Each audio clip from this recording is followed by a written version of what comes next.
예, 하나님 말씀은 요한복음 15장 1절, 공독합니다. 나는 포도나무요, 내 아버지는 농부라. 무릇 내게 붙어 있어 열매를 맺지 아니하는 가지는 아버지께서 그것을 제거해 버리시고, 무릇 열매를 맺는 가지는 더 열매를 맺게 하려 하여 그것을 깨끗하게 하시느니라. 1절과 2절까지 봤습니다.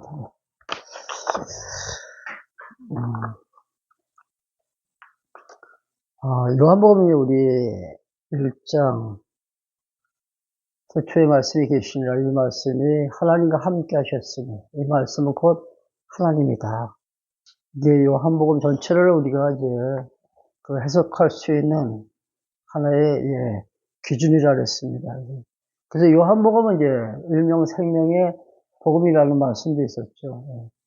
그래서 예수 안에 생명이 있었고 그 생명이 사람들에게 비치는 빛이다. 이제 예수님께서는 당신이 이제 아버지께로부터 오셨고 다시 아버지께로 가신다는 그 역사적인 사실을 통해서 내가 하나님께서 언약대로 이 땅에 보내신 메시아 그리스도라는 사실을 우리에게 전해주고 있습니다. 지금까지 우리는 오신 예수, 이제는 이제 가시는 예수에 대해서 우리가 지난 시간부터 살펴봤죠. 예수님께서 이제 떠난다고 하자 제자들은 근심합니다. 지금까지는 예수님께서 자기들의 이제 그 삶을 이제 지켜주셨고 또 하나하나 또 지도해 주셨는데 갑자기 가신다고 그러니까 이제는 이제 스스로 이제 살아갈 수 있는 이제 그런 그 독자 생존의 능력이 없다는 것을 이제 깨닫게 되고 염려하게 됩니다. 그래서 그때 이제 14장 1절을 보니까는 너희는 마음에 근심하지 말라. 우리 지난 시간에 살펴본 내용입니다. 하나님을 믿으니 또 나를 믿으라고 말씀하십니다. 사실 마음에 근심하는 것은 내가 하고 싶어서 하는 게 아니겠죠. 어떤 그 가요에 이런 제목이 있습니다. 걱정하지 말아요, 그대. 이 노래 참 의미가 있게 들리는데 사실 걱정하지 말라고 해서 걱정이 안 되는 거 아니잖아요. 그렇죠? 걱정하고 근심하는 것은 내 의지에 따라서 되어지는 것이 아닙니다. 내가 평안하고 싶다고 해서 평안해지는 것도 결코 아니라는 얘기죠. 우리의 의지와 전혀 관계없이 때로는 우리가 걱정도 하고 근심도 하게 됩니다. 자, 예수님께서 이제 떠난다고 하시지만은 그분은 이제 당신은 내가 아주 떠나는 것은 아니다. 내가 다시 분명히 오마 이렇게 약속하십니다. 근데 지금 내가 가서 할 일이 있는데 그것은 너희를 위해서 천국을 내가 예비한다. 천국을 이제 준비하고 계십니다, 지금. 근데 예수님께서 성전을 지으실 때, 천국 성전을 만드실 때, 이 땅에 살고 있는 우리 교회, 성도들을 통해서 하나님께서 만들어 가신다고 했죠. 그래서 하나님 여호와를 경외하는 것이 지혜의 근본인데, 하나님은 그 지혜 가지고 솔로몬 성전을 지으셨습니다. 그래서 솔로몬에게 지혜를 주신 이유도 바로 솔로몬으로 하여금 지혜를 가지고 성전을 짓게 하시려고 지혜를 주셨던 거죠. 그래서 우리가 이제 이 순간 하나님께 찬송하고 또 하나님의 뜻을 따라서 기도할 때 그 천국 성전이 아름다운 모습으로서 지어져 가고 있습니다. 근데 많은 사람들이 이제 천국이 과연 이제 존재하는가? 사실 회의로 갖고 있죠. 우리는 어떻게 알 수 있습니까? 천국은 분명히 존재한다는 것을 우리는 어떻게 확신할 수 있냐는 거죠. 지난 시간에 잠깐 언급을 했습니다. 성경을 통해서 우리는 확신할 수 있다. 그렇다면 성경이 우리가 믿을 만한 신빙성을 가지고 있느냐. 그런 질문을 또 하게 되잖아요. 성경이 참 진리인가? 성경이 과연 우리가 믿을 수 있는 그런 신빙성을 지니고 있는가? 거기에 대한 대답이 요한복음 24장 44절에 있습니다. 한번 읽어보실까요? 요한복음 24장 44절. 예. 찾아서 한번 읽어주시기 바랍니다.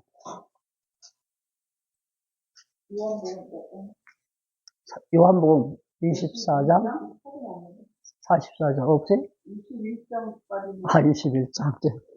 21장 44절이 21장. 요한복음이 아니야, 그러면. 21장 44절이 없다고요?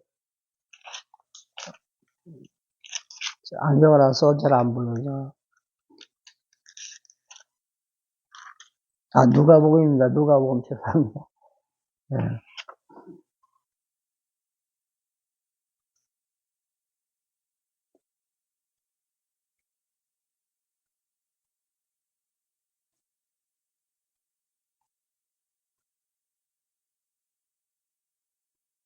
없고. 24장 44절입니다. 누가복음. 22장. 네? 22장 44절. 22장 44절이요? 네. 22장? 맨 마지막 장이에요. 또 이르시되 내가 너희와 함께 있을 때 너희에게 말한다. 본 모세의 율법과 천지가. 아니요. 22장 44절. 읽어보세요. 예수께서 숨쓰고 애써 더욱 감격이 아니요. 죄송합니다. 맨 마지막 장인데, 맨 마지막 장. 맨 마지막 장 뒤에서 두 번째, 끝에서 두 번째 절. 이건데? 이건데? 아까 미용 읽은 거. 또 이르시되 내가 너희와 함께 있을 때 너희에게 말한다. 모세의 율법과 선지자 제가 십자가에 가서 말했어. 나중에 찾아서 말씀드릴게요. 요한복음 분명히 여기 기록은 21장 44절로 내가 기록을 해. 요한복음 21장. 요한복음 24장? 21장 44절, 24절. 읽어봐요. 이 일들을 증언하고 이 일들을 기록한 네, 맞아요. 네, 맞아요. 네, 맞아요. 21장 44절이네요. 네, 죄송합니다. 예. 21장. 24절? 아니, 21장 24절. 네, 맞습니다. 21장 24절. 다시 한번 읽어주세요. 이 일들을 증언하고 이 일들을 기록한 그자가 이 사람이라. 우리는 그 증언이 참된지라. 예, 지금 이 사람은 누굽니까? 기록한 사도 요한이죠. 요한이 기록한 이 성경이 참된 줄로 안다. 진실되다는 얘기죠. 예. 그러니까 그 성경의 신빙성을 가장 잘 확증할 수 있는 성경 기들이 요한복음 21장 44절입니다. 예. 그러니까 성경은 분명히 참된 하나님의 말씀 진리라는 얘기죠. 근데 그 진리의 말씀이 기록된 그 성경을 보니까 분명히 예수님은 다시 오신다고 말씀하셨어요. 그럼 그 하나님이 어떻게 살아계신 걸 우리가 알 수 있냐 이거죠. 지난 시간에 말씀드렸잖아요. 성경의 그 구조가 언약과 성취로 되어 있다. 근데 약속하신 대로 그 언약이 다 이루어지신 것을 보니 약속하신 그분은 분명히 오늘도 살아계시다. 살아계신 그 하나님의 말씀 가운데 내가 다시 오마. 지금 내가 떠나는 것은 천국을 만들기 위해서 내가 가는 것이다.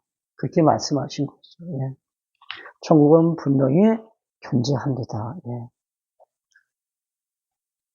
그러니 내가 다시 올 텐데 너희들 걱정하지 말고 근심하지 말라.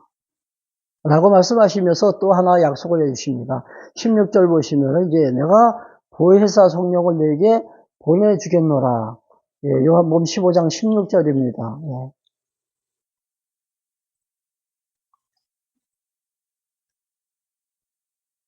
요한복음 15장 16절. 한번 읽어보세요. 아니에요? 14장.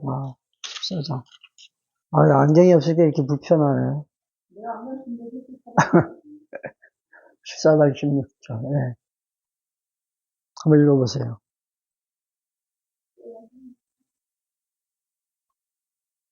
내가 구하겠으니 그가 또 다른 보혜사를 너에게 주시리라. 그가 너희와 함께 있게 하리니 예, 나는 가지만, 이제, 내 뒤에 오시는 보혜사 성령님이 너희와 함께 하실 것이다. 그래서 성령님 보혜사를 보내줄 것을 약속하십니다. 근데 그 보혜사의 성령을 가리켜서 17절 보니까 진리의 영이다. 이렇게 말씀하십니다.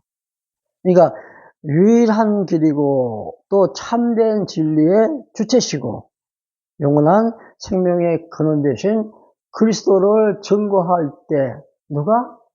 보혜사 성령께서 오셔서 증거해 주신다는 거예요. 그래서 내가 있는 것보다 차라리 내가 간 다음에 보혜사 성령께서 오셔서 너희에게 그리스도를 증거하는 것이 너에게 더 유익하다는 말씀입니다. 그래서 26절 이제 보시면은 그 성령께서 오셔서 하시는 사역이 있어요. 성령께서 오시면은 어떤 일을 하실까? 왜 그 기도원 운동, 성령 운동이라 그러죠? 잘못된 성령 운동입니다. 제가 이제 처음 신앙생활 할 때 기도원을 정기적으로 다녔었잖아요. 그때 기도원에 가면 성령 받았다, 불 받았다 하면서 이상한 행동들을 많이 했어요. 저도 물론 따라서 했죠. 예. 근데 말씀을 보니까, 좀 문제가 있구나. 하는 것을 이제 목회하면서 깨달았습니다. 예. 근데 그런 성령 운동이 아니라 성령께서 이 땅에 오셔가지고 하시는 그 사역이 있다는 얘기죠. 26절 한번 읽어보실래요?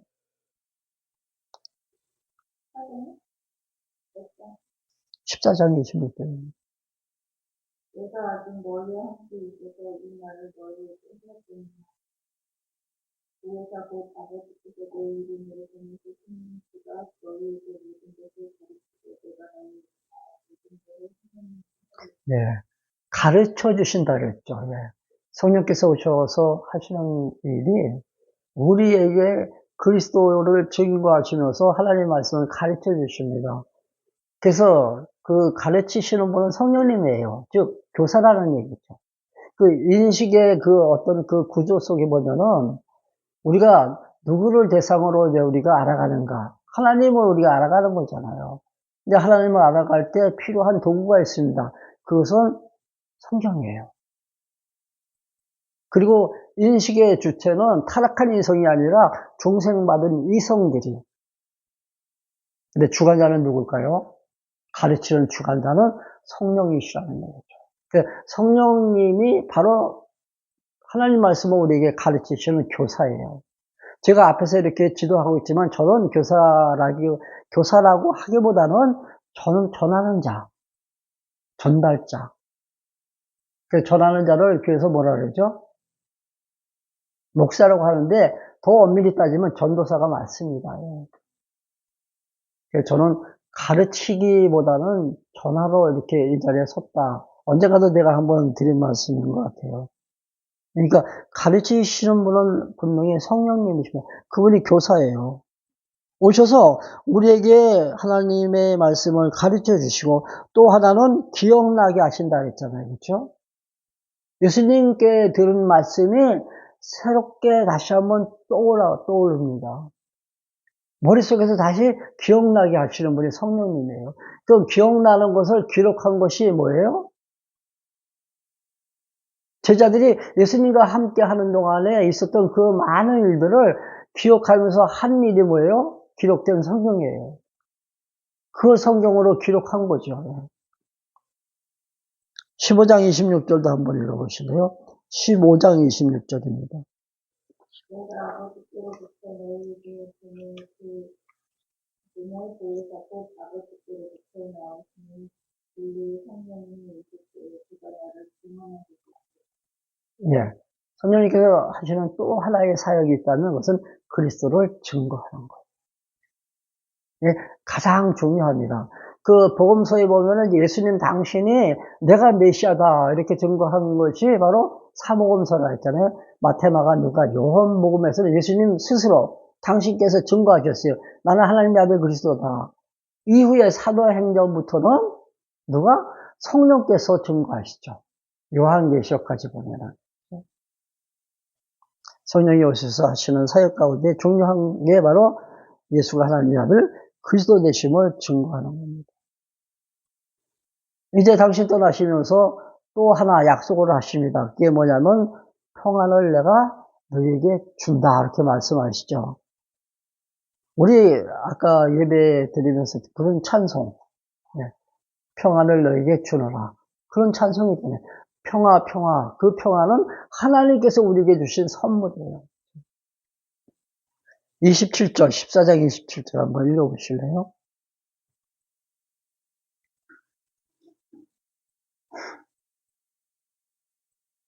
평안을 너희에게 주시나니 곧 나의 평안을 너희에게 주시나니 그 평안을 주는 것보다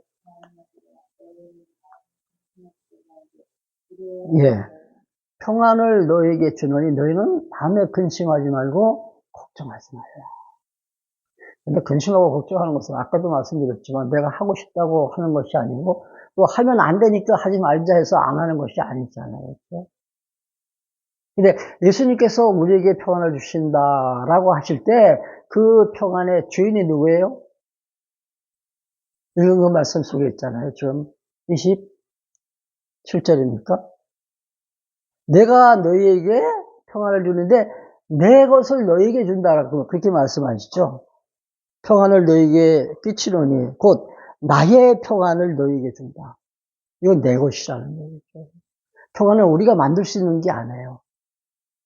하나님께서 주셔야만이 우리가 심령의 평강을 누릴 수 있습니다. 네. 근데 예수님이 또 이런 말씀하셨잖아요. 세상이 주는 것과 같지 않다. 그러니까 우리 인간들이 누리는 그 평안이 두 가지 종류입니다. 하나는 세상으로부터 받는 평안. 이걸 우리가 세속적인 평안이다 그래요.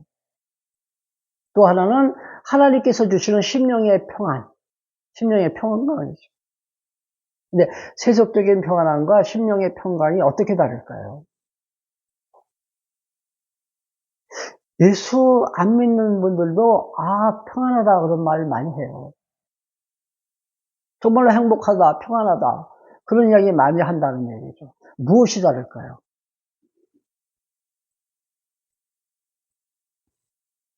의식주 문제가 해결되면은 걱정이 없잖아요. 그러니까 평안합니다 이렇게 말할 수도 있죠.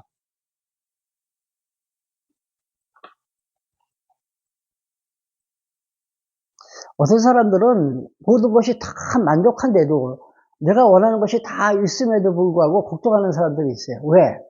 앞으로 되어질 염려 때문에. 지금은 내가 행복하지만 앞으로 또 어떤 또 불행이 닥칠지 모르니까 미리 땡겨서 염려하는 거예요. 이걸 갑을 염려, 갑을 걱정이라고 합니다. 미리 땡겨가지고. 이런 사람도 참 많아요. 앞으로 1년 후에 되어질 일, 앞으로 10년 후에 무슨 일이 생길지 모르니까 그것 때문에 걱정하시는 분들이 있다는 얘기죠. 그러니까 환경이 주는 평안함은 언젠가는 다시 걱정으로 다시 변할 수가 있습니다. 그래서 그것은 일시적인 거예요. 순간적인 것입니다. 인간의 욕망이라는 것은 끝없기 때문에 다시 걱정이 오고 근심이 올 수밖에 없어요.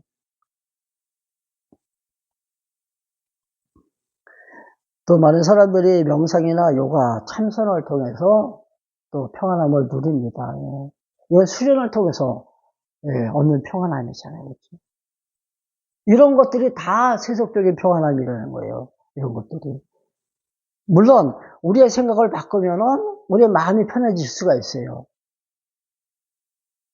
내가 욕심을 버리면 마음을 비우라 그러잖아요. 욕심을 버리면 뭔가 내가 그래도 평안함을 얻을 수 있다는 거예요. 생각과 마음이라는 것에 대해서 한번 생각해 보셨나요? 생각과 마음. 얼핏 들으면은 다 똑같은 말 같잖아. 생각과 마음. 어떤 사건이 이렇게 벌어지면은 그 사건을 머릿속에 기억합니다. 전 머릿속에, 그 사건을 머릿속에 기억하죠. 사건이 벌어지면. 근데 그 사건을 통해서 느끼는 그 감정을 어디에다가 간직합니까? 마음속에다 간직합니다. 머릿속에 기억하는 것이 생각이라면 마음속에 그 느낌을 간직하는 것이 그게 바로 감정이에요. 그래서 이 생각하고 이 마음은 서로 이렇게 연결되어 있어요. 그래서 우리의 생각을 바꾸면은 우리의 마음도 편해질 수가 있다는 얘기죠. 욕심을 버리면은 우리가 평안을 누릴 수가 있다는 얘기죠. 그러나 이것도 역시 세속적인 평안이에요. 왜? 왜 그럴까요? 아까도 말씀드렸잖아요. 이거는 끊임없는 욕심. 우리의 욕망은 끝이 없다는 얘기죠. 언젠가는 다시 우리의 마음속에 욕심이 생겨요. 욕심이 고통을 준다 그러죠. 불교에서 말하는 거예요. 그래서 욕심을 비우면은 평안하다. 많은 사람들이 그렇게 말을 합니다. 그렇다면 하나님께서 주시는 평안함은 어떻게 다를까요? 성령의 감동으로 우리의 심령의 평강을 누리는 그 평안함은 어떻게 이루어질까요? 환경과 조건과 전혀 관계없이 우리의 생각과도 관계없습니다. 예. 나는 지금 굉장히 불안해요. 내 생각은 굉장히 혼돈스럽고 어두운데 갑자기 내 마음이 평안해질 수가 있다는 얘기죠. 그러니까 환경과 조건과 관계없고 우리의 생각과도 전혀 관계없이 평안함은 하나님께서 주시기 때문에 하나님께서 원하시면은 순간적으로 변할 수가 있다는 얘기예요. 그런 거 혹시 느껴보셨나요? 뭔가 초조하고 불안하지만 순간적으로 내 마음이 편안해지는 그런 예가 얼마든지 있습니다. 그런 경험을 했잖아요, 우리는. 이게 하나님께서 주시는 평안함이에요.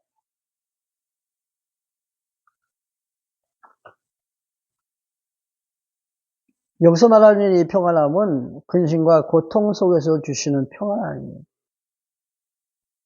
근심과 고통 속에서 주시는 평안함이라는 얘기죠. 예수님께서 가시다면은 사실 근심하고 걱정할 수밖에 없잖아요. 그런 가운데서 하나님께서 우리에게 주시는 평안함. 그래서 너희에게 내가 평안을 주노라 그렇게 말씀하시죠. 그러니까 내가 만들 수 없다고 눈을 지금 말씀드리고 있는데 그 평안함이 내가 만드는 것이 아니에요. 환경이 만들어주는 것도 아닙니다. 하나님께서 주셔야만 된다는 얘기죠. 하나님께서. 내 마음속에. 내 마음이 착잡하고 어둡고 정말로 고통스러울 때는 하나님께 우리가 기도하게 되잖아요. 하나님 내 마음을 편안하게 해주세요. 이런 기도를 한다는 얘기죠. 하나님께서 주시는 선물이다. 그래서 오늘 그 찬송을 부른 거예요. 평화, 평화, 평화하다. 하나님께서 주시는 은혜, 하나님께서 나에게 주신 선물이다.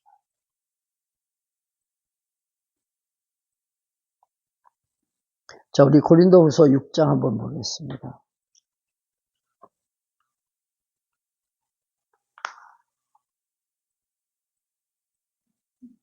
고린도후서 6장 9절과 10절 한번 읽어보겠습니다. 유명한 자 같으나 유명한 자의 죽은 자 같으나 그가 우리가 살아있고 인계를 받는 자 같으나 죽음을 당하고 불순하는 자 같으나 항상 기뻐하고 가난한 사람을 부유했고 자녀롭지 않은 자 같으나 예. 약한 자 같으나 강하고 근심하는 자 같으나 근심하지 않는다 그랬습니다. 그러니까 어렵고 힘들 때 하나님께서 주시는 거예요. 모든 것이 다 만족할 때 얻어지는 그 평안이 아니라 세속적인 그 평안과 하나님께서 주시는 심령의 평강이 이렇게 다르다는 얘기예요. 예수님께서는 십자가 지시고 이제 하나님께로 가시잖아요. 그 속에서도 예수님은 하나님께 영광을 돌릴 수 있다는 거예요. 왜? 하나님께서 주시는 평안함이 있기 때문에. 우리가 세상 살아가면서 힘들고 어려울 때 하나님께서 원하시면 우리의 마음속에 평안함을 반드시 주십니다. 우리는 그것을 기대하면서 살아야 돼요. 내가 만들려고 애쓰지 말고 내가 이렇게 하면 되겠지. 이것도 사실 미련한 생각입니다. 그래서 우리는 항상 기도하기를 예수님, 우리의 마음에 평강을 주십시오. 평강은 양약이라 그러잖아요. 그렇죠? 근심은 우리 뼈를 갖다가 상하게 하지만 심령의 평안함은 우리 인생의 양약이다. 그런 말씀이시죠. 가장 멋있는 신앙생활, 눈에 말씀드립니다. 평안하게 사는 것이 가장 멋진 신앙이다. 그래서 내가 평강을 누릴 때 나는 이 땅에서 무엇을 누리고 있다? 천국의 기쁨을 이 순간 나는 누리며 산다. 기도하겠습니다.